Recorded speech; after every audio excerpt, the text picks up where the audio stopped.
Hi everyone, hope you're doing well and welcome to the video. This diorama is titled The Cemetery. I had a vision of creating a spooky scene full of old, twisted trees, ancient gravestones and an eerie, foggy background.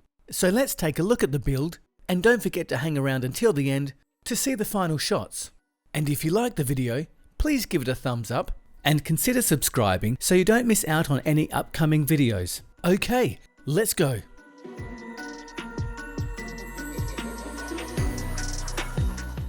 So the project started with making the two main trees, and in typical polymer clay sculpting fashion, this process begins with bulking out the main shape using wire and tin foil.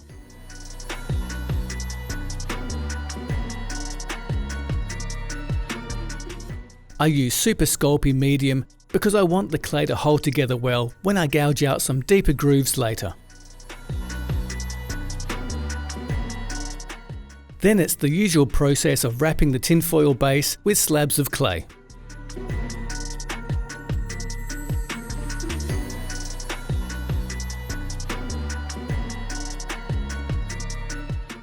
Then after a bit of work, I've arrived at the spooky tree shape I'm looking for. I then carved in the recesses for the roots,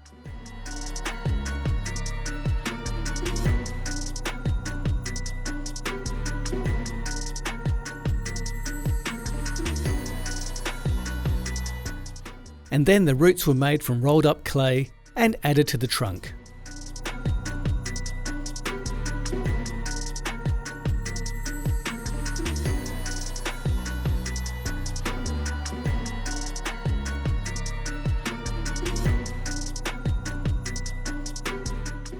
Next, I started adding some details to the trunk, like these tree hollows.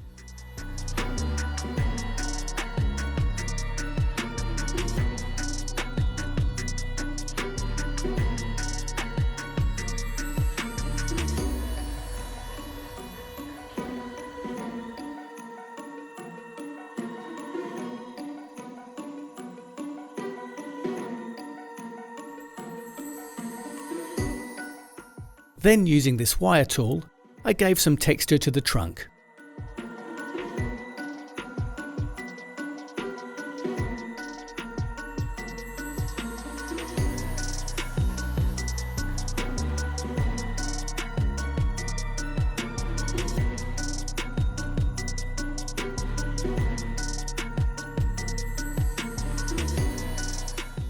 And that's pretty much the clay sculpting stage done. I also made the second tree off camera using the same methods. The trees were then baked in the oven and are now ready to paint. This first layer of paint acts like a primer and undercoat. I've used a dark brown to help cover all the light coloured clay and to act as a dark underlay over which I'll gradually add lighter and lighter colours. I've also added a lot of water to the paint to help it get into all the grooves.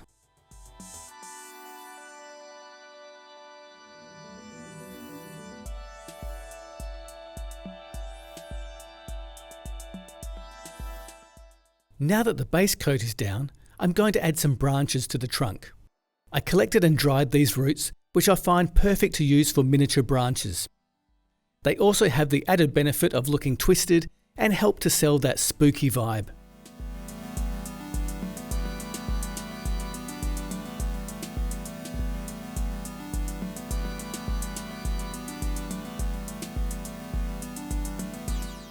Here I'm using epoxy putty to smooth out the join. I'm only showing one of the trees here, but I've pretty much used the same technique on both.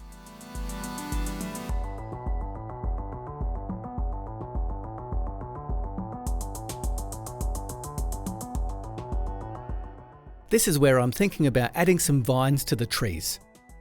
And for the vines, I'm using some of the longer pieces of dried root.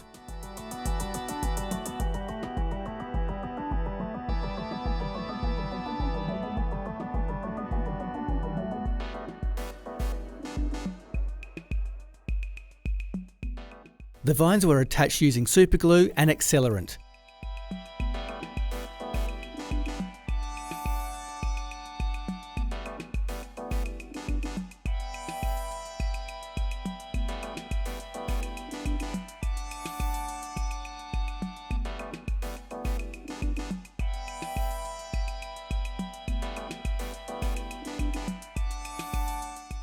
It was really hard not to go too overboard with the vine look, so I stopped at this stage.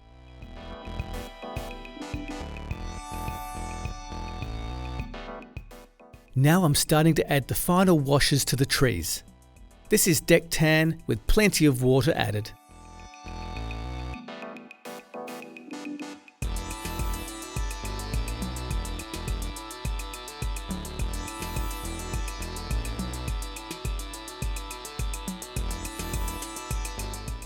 And while the previous wash is still wet, I'm going to add a wash of burnt umber, which will be slightly modified with a dark wash. For me, this part is all about layers. I'm not really concentrating on colours exactly, but more on tones.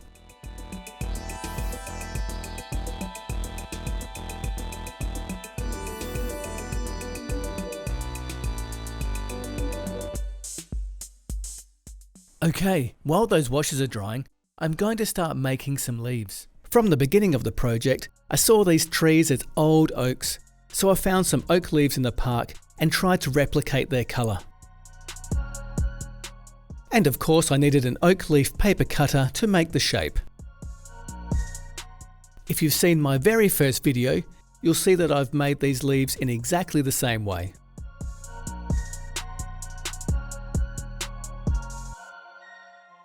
And a few shows on Netflix later, I've got enough leaves to cover the base.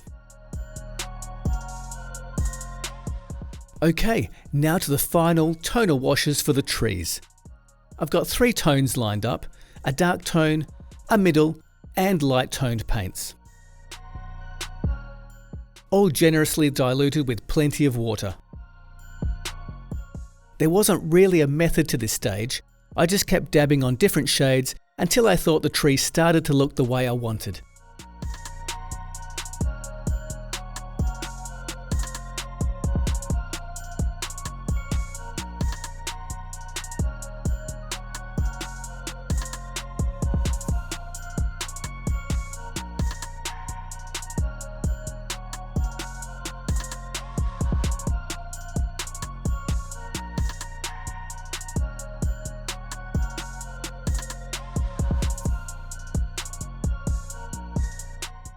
And after the washes were dry, I dry brushed the trunks with my lightest colours.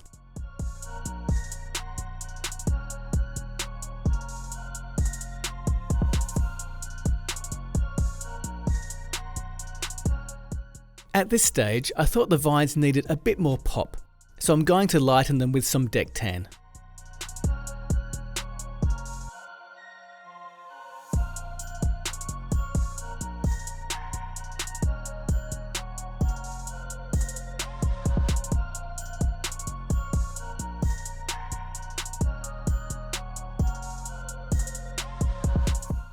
Sorry guys, still not finished. Here I'm adding some emphasis and colour to certain parts of the tree.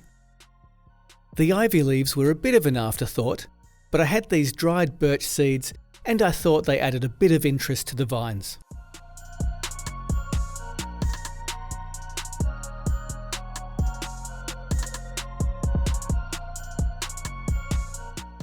Again, I'm trying not to go too overboard with the leaves, just enough to sell the idea of a late autumn setting.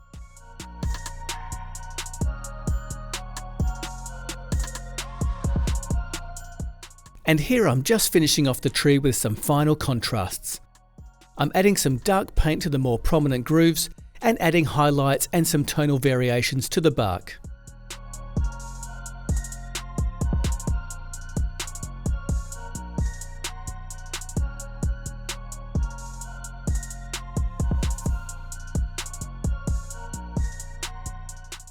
And when I had finally forced myself to stop fiddling, here's a finished tree.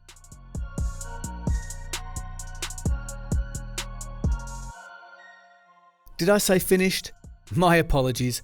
I kinda thought the trees needed a bit of green to give a damp, mossy feel. So I brushed on a couple of shades of green pastel powder.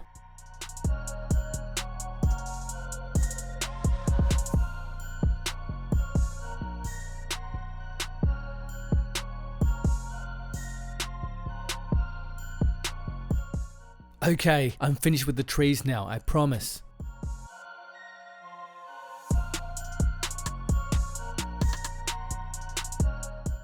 Now to get everything onto a base.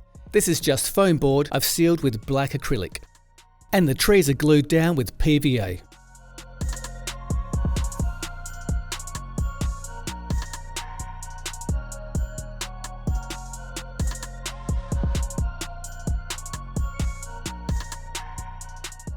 Next, I moved on to making the gravestones. I made this mould out of scraps lying around and made 3 different sizes. I mixed up my standard mix of plaster of Paris, hydrocal powder and a bit of pigment powder.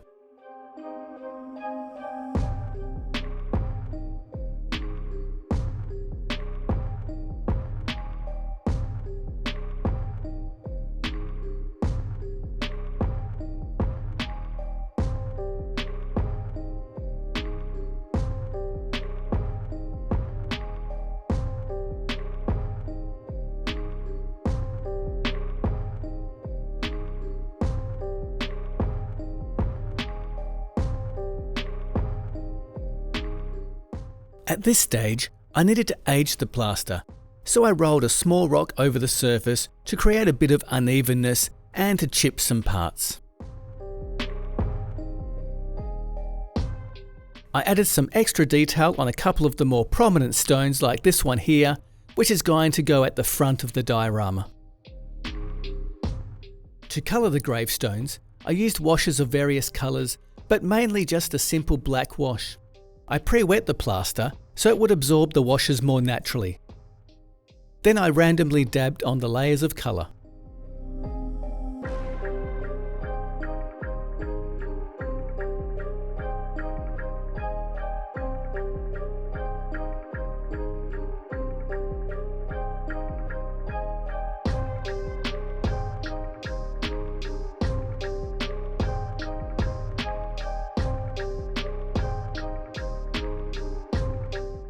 And just a final touch of Vallejo's slimy grime light.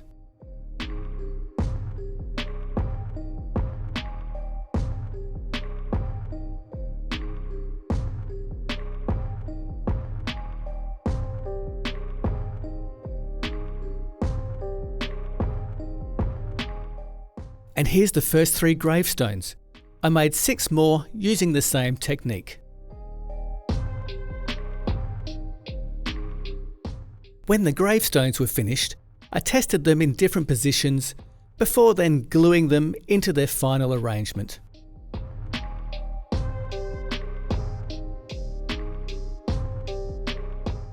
Next, I'm adding some texture to the base. Now this isn't a majorly important step, but when you buy something like this diorama mud effect, you have to find a reason to use it, right? The mud also helps if some areas of the ground don't get totally covered by the final layer of leaves. And it also gives the ground a bit of unevenness. Not a lot, but it's there.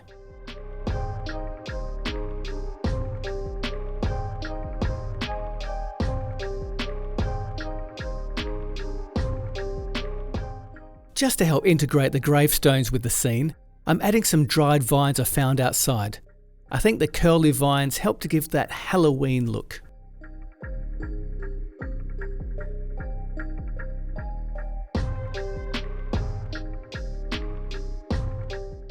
And then just a bit of colour to match the tone of the trees.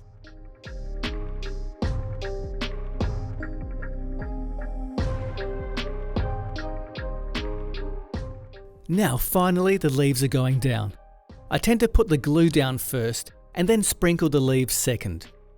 I find the tissue paper absorbs some of the glue and binds the leaves together without getting a flat look that I can't seem to avoid when I drip the glue onto the leaves from above.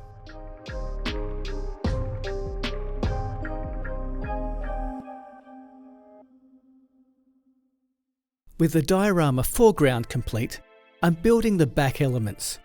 To create a sense of distance, the background pieces will be on a slope. This is just more foam board coated with a mid-tone brown. And here are the finished background pieces. I made the background gravestones off camera, but they are just cardboard which I've painted with various grey tones to help them visually recede into the distance. I initially stuck them down with blue tack, then when I was happy with their arrangement, I glued them into their final place. The middle ground base needs some leaves, so I'm gluing some on.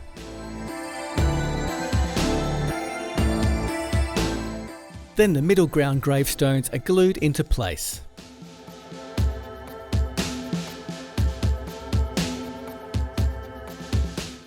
Now the final 3 parts are glued onto a single base.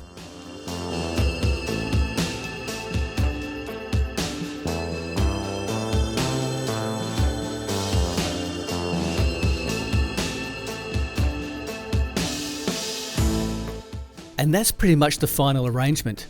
Now to create the fog panels and the side panels. I'm using mirrors for the left and right panels. I think mirrors give the sense of an open environment when viewing the diorama from the side. To make the foggy background effect, I'm using 2 pieces of frosted acrylic which I've slotted in between the middle ground and background pieces.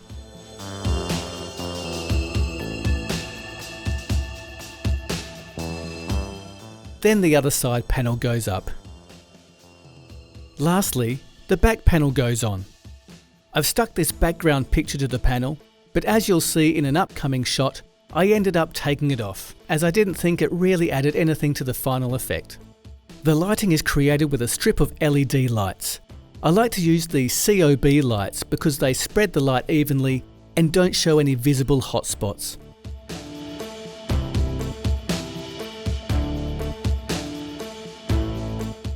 I rolled the lights in some green cellophane to give the lights a bit of a greenish tinge. Then the light strip is slotted into place.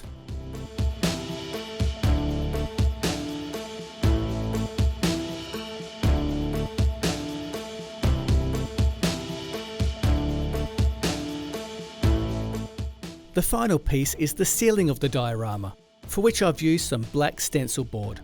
I'll just be taping this down for easy access to the diorama in the future.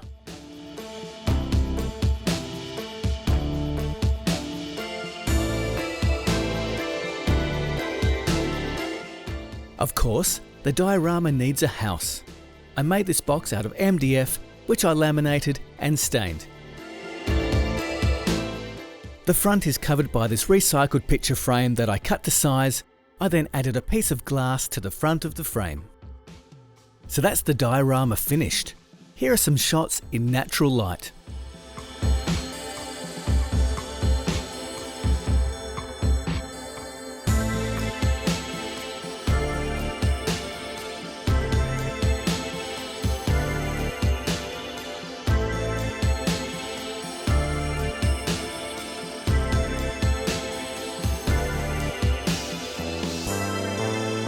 Now let's dim the lights and switch on the diorama.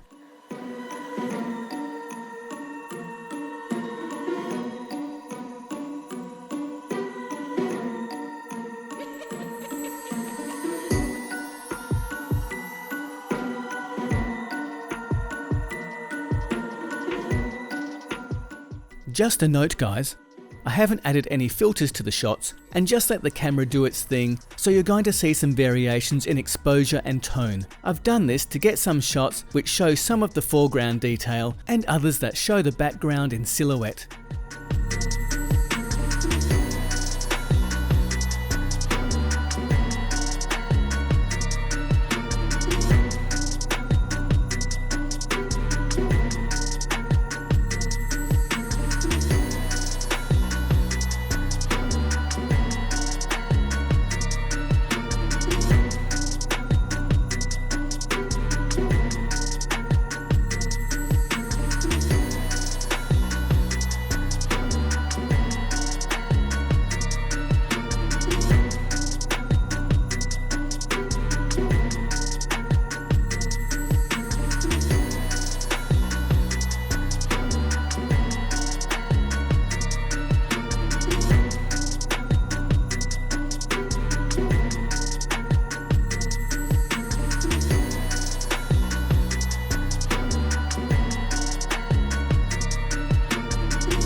Thanks for hanging around until the end, and I hope you liked the build and the final shots.